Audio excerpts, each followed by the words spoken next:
Praise the Lord. आज प्रभु आज आम समस्त जीवित मान मध्य नामस्थान देइछंती, सेतिपई प्रभुकर महान नाम को धन्यवाद हो।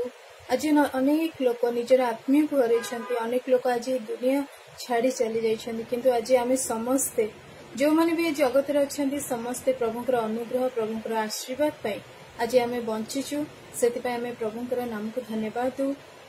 आम लाइफ रे अनेक साक्ष्य अच्छी, से भितर मो लाइफ रे भी अनेक साक्ष्य अच्छी, किंतु से साक्ष्य भितर मु किछिटा साक्ष्य आपण मानक भितर शेयर करिया पे चाहे। आफ्टर मैरिज मोर ब्लड बॉडी रे किछिटा स्टोन देखा जाइतिला, जोटा कि डॉक्टर मते कहिथिले कि तमरो ब्लड बॉडी रे किछिटा स्टोन अछि, जोटा कि लैप्रोस्कोपी माध्यम रे हम सेटा को बाहर करबो।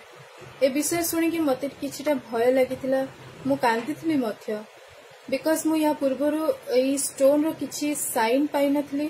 मु जानि नथली अचानक से स्टोन आसिला केमिति कोन हैला, किंतु मते बहुत समय रे मोर अंटा जते बेले पेन हुए मु सेटा को अवॉइड करे कि मु भाबे नॉर्मली जेमिति पेन हुए ठीक हे जाए, किंतु जते बेले एक्सेस पेन हुए सेही अंदाज रे मु जाइथिली डॉक्टर पाखु को देखेबा पे। डॉक्टर कहले तुमरो अल्ट्रासाउंड करबा नियाते जरूरी।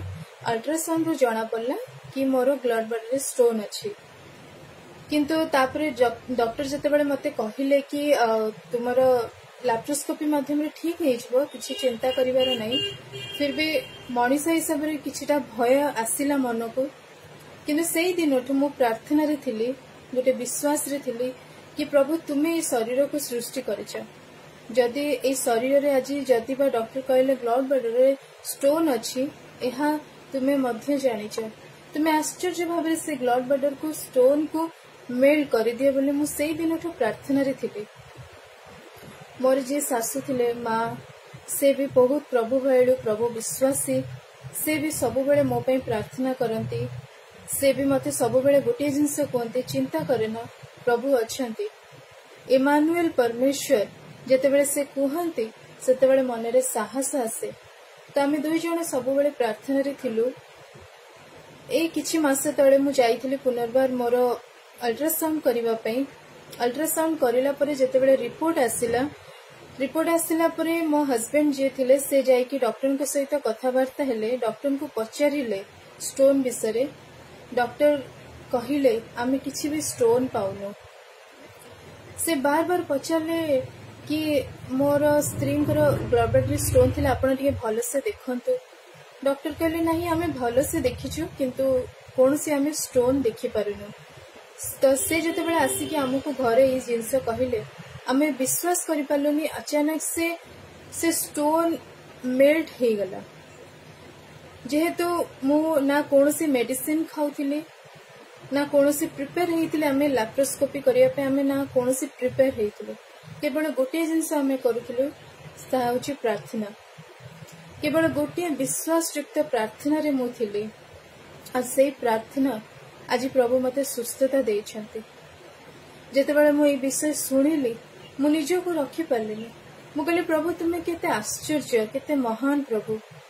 तुमे जेतेबेले जगत रे थिलो तुमे अनेकों को सुस्थता देइछ, आ आज मध्य तुमे सुस्थता देउछ। तुमे सुस्थकारी परमेश्वर, तुमे डॉक्टर मानकर डॉक्टर। अनेक समय रे आमे भयभीत हो जाऊ, आमे विश्वास हारी जाइथौ, किंतु सेही समय प्रभु अदृश्य भाव रे निजर हस्त द्वारा आमान को छुई दियंती, आमान को सुस्थता दियंती। मो लाइफ रे ए टेस्टिमनी मु आपण मान को सहित शेयर करिवार उद्देश्य होची केवल प्रभुकर महिमा। आज भी प्रभु आमान को जीवन रे कार्य करूछंती। एहा एक छोट छोट साधारण टेस्टिमनी हेले मध्य प्रभु यार महिमा पाई थांते। सेति पई आज मु प्रभु को धन्यवाद देबा सहित मोर जे सासु थिले तांको मध्य मु धन्यवाद दिए। और सबुठ बड़ धन्यवाद दिए मोर जे प्रभु, जे त्राणकर्ता परमेश्वर, सुस्थकारी परमेश्वर, जे कि आज मते एई साक्ष्य देबार उद्देश्य निमंते मो लाइफ रे बदे से स्टोन रखिथिले। मते बेले बेले फील हुए आमान को लाइफ रे जदि किछिटा विषय आसे आमाने भयभीत हो जाऊ, अस्थिर हो जाऊ, किंतु ता पछरे प्रभुଙ୍କର उद्देश्य आमे जानि नथाउ। जदि आज से स्टोन पे मु प्रार्थना करि नथांती, जदि से स्टोन आज मु देखि नथांते, ହେଇପାରେ ମୁଁ ଆଜି ଏଇ ଜାଗାରେ ଛିଡ଼ା ହେଇକି ଆପଣମାନଙ୍କ ଆଗରେ ମୁଁ ଟେଷ୍ଟିମନି ଦେଇ ନଥାନ୍ତି। ତ ପ୍ରଭୁଙ୍କର ଧନ୍ୟବାଦ ହଉ, ପ୍ରେଜ୍ ଦ ଲର୍ଡ, କି ପ୍ରଭୁ ଆଜି ମୋତେ ସୁସ୍ଥତା ଦେଇଛନ୍ତି। ଆଉ ପ୍ରଭୁ ଆମ ସମସ୍ତଙ୍କୁ ଆଶୀର୍ବାଦ କରନ୍ତୁ। ପ୍ରଭୁ ଆଜି ଆମ ସମସ୍ତଙ୍କୁ ପ୍ରେମ କରନ୍ତି, ଯେହେତୁ ସେ ଆପଣ ଅଦିତ୍ୟ ପୁତ୍ରଙ୍କୁ ଆମମାନଙ୍କ ନିମନ୍ତେ ଦାନ କରିଛନ୍ତି। ଏ ବିଷୟ ଆମେ କେବେ ବି ଭୁଲିବାନି। ଛୋଟ ଛୋଟ ବିଷୟ ପାଇଁ ବି ଆମେ ପ୍ରଭୁଙ୍କୁ ସଦା ମନେ ପକେଇବା। ପ୍ରଭୁ ଆଜି ବି ଆମମାନଙ୍କର ସ୍ୱର ଶୁଣିବା ପାଇଁ ରୁହନ୍ତି। ସେ ଆଜି ବି ଆମମାନଙ୍କ ପାଇଁ ଚିନ୍ତିତ ଅଛନ୍ତି।